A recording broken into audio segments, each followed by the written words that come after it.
Yan, hello guys, welcome dito sa aking YouTube channel. Kung hindi ka pa nakasubscribe, mag-subscribe ka na and click mo na yung bell all dyan para lagi tayong updated sa mga video na aking ilalabas dito sa aking YouTube channel.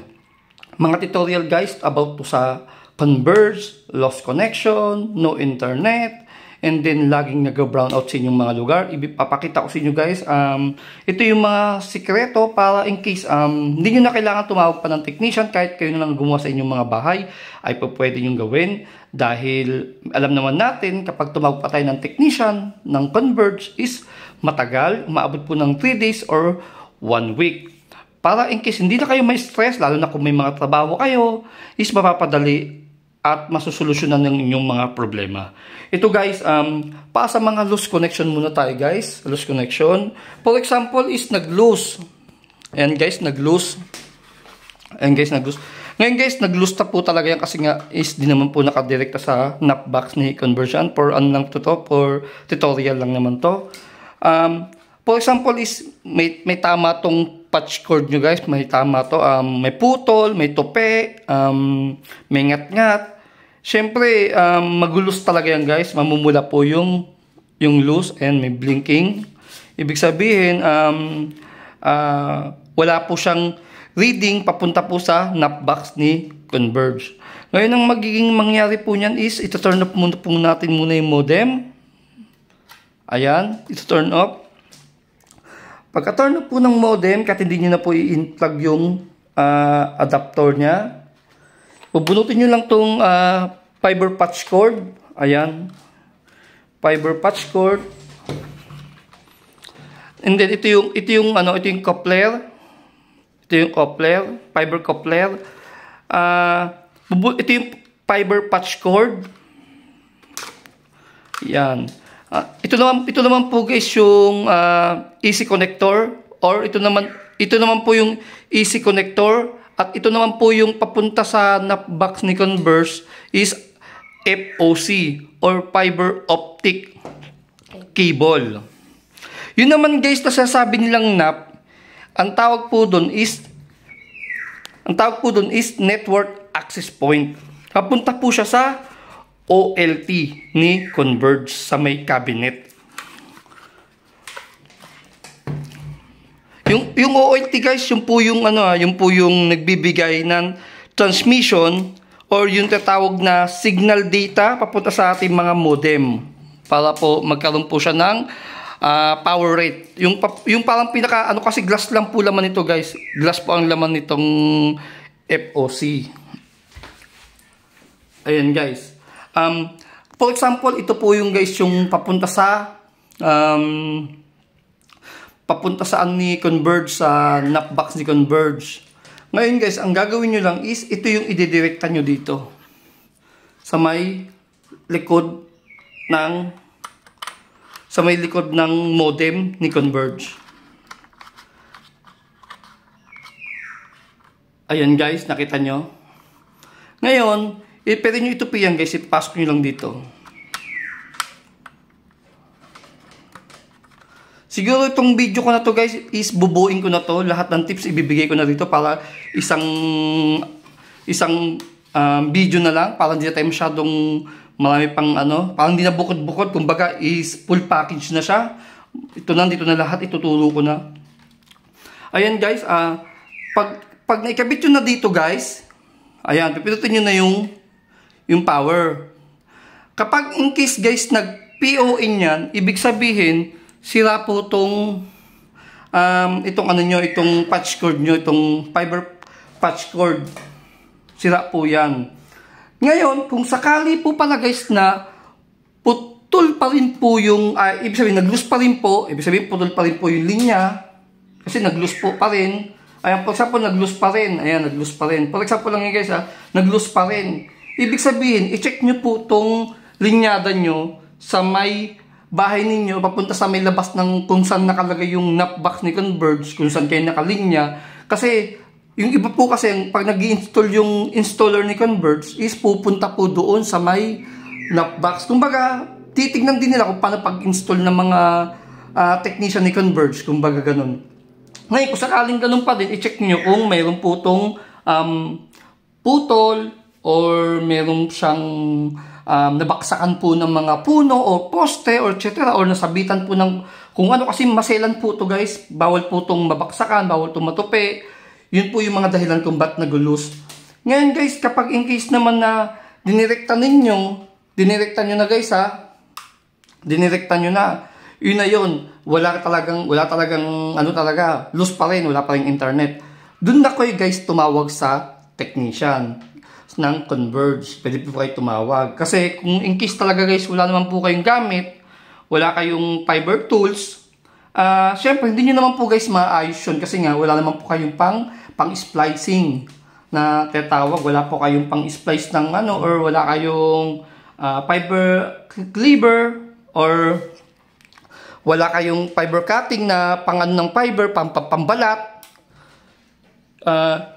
Yun ang guys, yun ang kailangan natin para ma-repair natin yung linyada ni Converge. Ngayon kung sakaling ang ganun na nangyari guys, is talagang kailangan nyo tumawag dahil wala naman kayong mga equipment or mga tools na kailangan gamitin para sa pag-repair nitong linya. Kasi pwede naman po to guys iduktong. Pwede po siyang iduktong guys. For example, puputulin ni Converge dito sa dulo. Ayan sa dulo. Pwede nyo pong iduktong yan. Kakabitan lang po ng FOC. Ayan, FOC. Ganito guys. FOC. Parang ganito lang yun guys. For example, ito yung sa bahay nyo. Tapos ito yung sa poste ni Converge. Pagduduktongin lang po yan. Ayan guys. Ganyan lang guys gagawin. Ito yung sa bahay ninyo guys. Ito yung sa bahay ninyo. At ito yung sa poste ni Converge. Ganyan lang nangyayari niyan guys. Kung sakaling may putol yung linyada ninyo sa may labas ng poste ni Converge. Papunta ng napbox yun guys. Ito naman yung next ko guys. Ito naman, yun nabigyan na po ng tips about sa loose connection. Yun na yung loose connection guys. Ando na yung buong kabuuan ng in-explain ko na mabuti para in case maintindihan ninyo, malinaw na malinaw yung tutorial natin para kumbaga kompleto na, kumbaga binanggit ko na sa inyo kung anong ibig sabihin ng ating mga cable na ito at itong mga ginagamit ni Converge at ano bang kailangan gamitin. Pero in case para may idea lang naman kayo guys, yun lang may purpose ko sa tutorial ko na to, para may idea lang kayo, may alam lang kayo, matuto lang naman. Ito na guys ang next natin. Kung sakali naman guys naka-power at naka-PON tapos hindi umiilaw ang internet. Yan guys, di umiilaw internet tapos umiilaw ang wifi. Walang internet guys Unang gagawin nyo guys is ito turn on nyo muna tapos sabay ito turn off. Okay, pag na-turn off nyo na guys, huwag nyo munang o-open huwag nyo munang bubuksan. Magantay muna kayo ng mga 3 to 5 minutes. Okay, for example, nag 5 minutes na. Pwede nyo na siyang buksan. Ayan, pwede nyo nang buksan. And then guys, pwede nyo rin parang i-refresh to guys Kunwari, for example, na wala kayo ng internet, pwede nyo rin po itong i-refresh para in case, kumbaga nire-refresh yung connection. Kasi minsan guys, maganda po nire-refresh din itong ating easy connector or papunta sa kasi sa sobrang katagalan guys, nagkakaroon po ng alikabok to. Kumbaga, tumataas din po yung reading. Yun po yung purpose guys. Ayan, kung sakali guys na bumalik na yung internet, ibig sabihin, yun lang gagawin ninyo guys. Kailangan lang pong i-turn on, i-turn off, tapos i-on nyo po ulit, 5 minutes. Kumbaga, ang tawag po kasi dun guys is refresh. Nare-refresh po yung connection natin kay Converge. Kasi minsan po pa guys, pag nabibigla po, for example, biglang nag-brown out, tapos mga ilang segundo o 1 minute, biglang bumalik yung kuryente. Nabibigla po itong modem natin. Ngayon, ito naman yung guys na bibigay kong tip para sa mga ganong nabibigla yung modem, biglang nawawalan ng internet. Yung mga gantong model guys ng gantong modem na model is GPON ONT CXHANF67OL.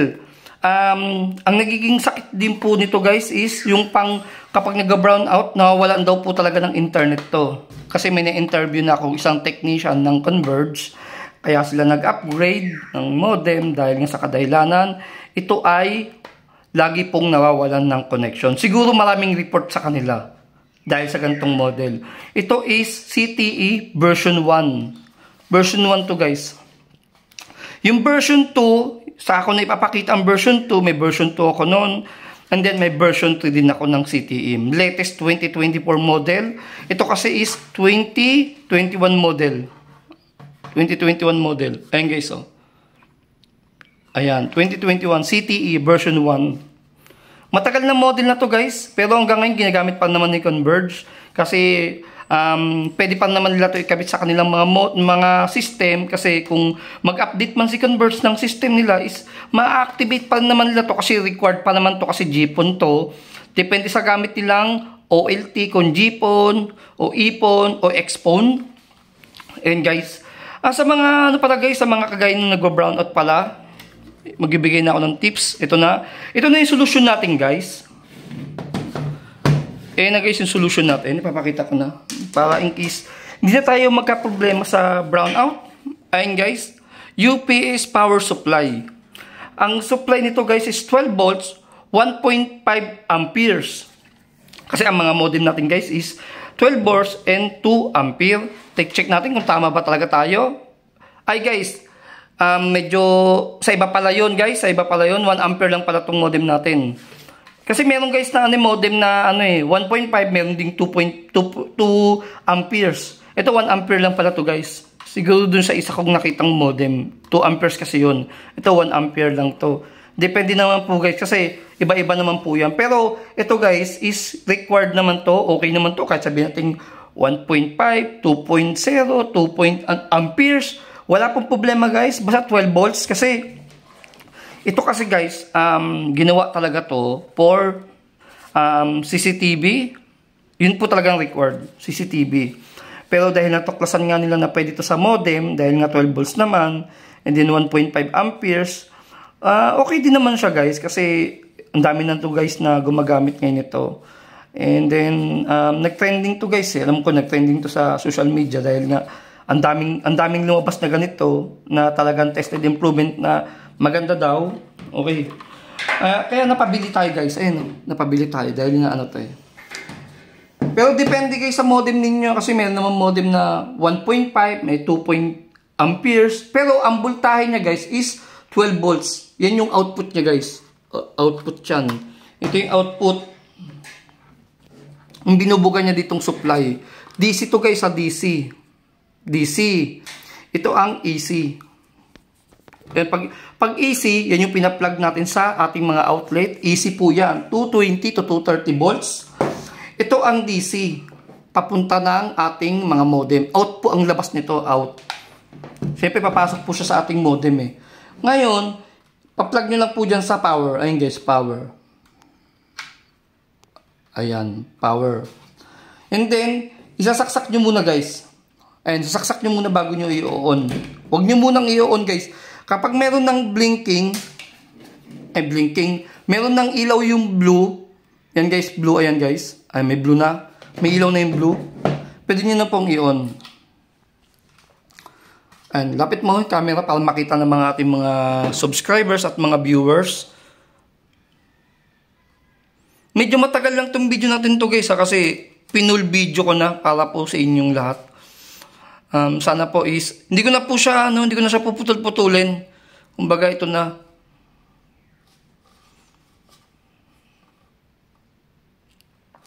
Ayan guys, nagkaroon na siya ng power guys. Ayan, makita nyo guys, may power na, may loose. Ayan, nag-loose, nag-milaw na. Kasi ilaw din yung wifi niyan. Ngayon guys is, for example, nag-brown out. Ayan, may ilaw pa rin yung guys biglang nag-brown out, babunutin ko sa outlet.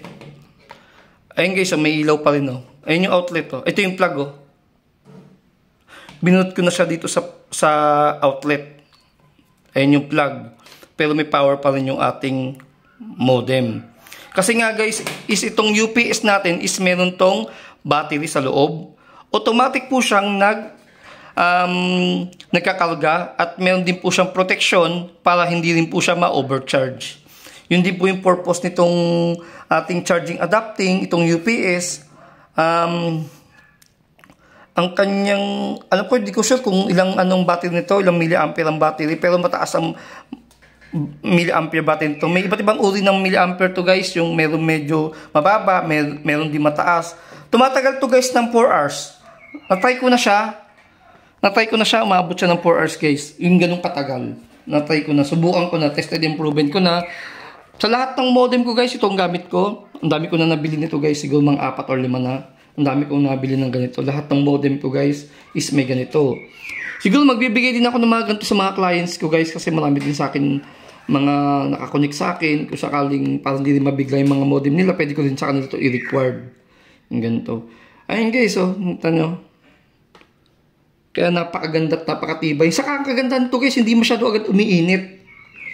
Yun ang nakakagandahan sa kanya. Kasi napansin ko na ginagamit ko siya, pero pag ginahawaan ko siya, hindi siya ganun kalakas uminit. Napakatibay at napakaganda. Ang ganda ng quality, mabigat oh.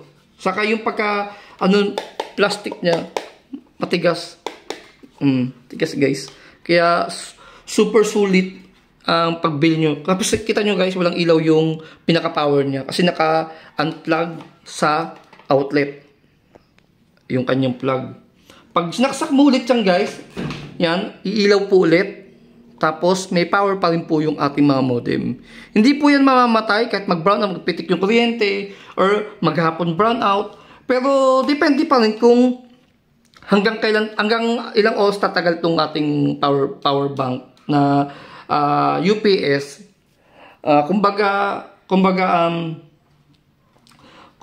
is kung sakali natin isang oras lang naman, is makakabalik agad yung ating kuryente. Hindi mababawasan konti yung battery natin, konti lang mababawas, depende lang sa gamit. Kasi hindi naman malakas sa hindi naman malakas sa charge to. Kumbaga yung supply, yung kumuha ng ng battery, hindi naman siya malakas magkonsumo to. Kaya ang battery nito tatagal ang battery nito. Kaya napakaganda. Yun guys yung marirecommend ko sa inyo.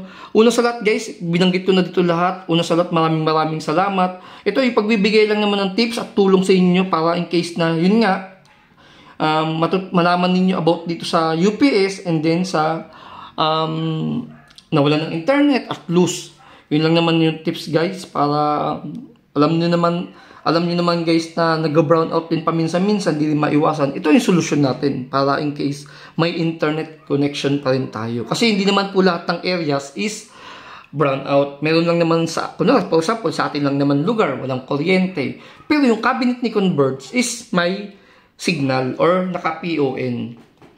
And guys, maraming salamat po sa mga subscribers at patuloy na sumusuporta sa akin channel. Maraming salamat po. And then hanggang dito na lang guys. Maraming salamat. Thank you.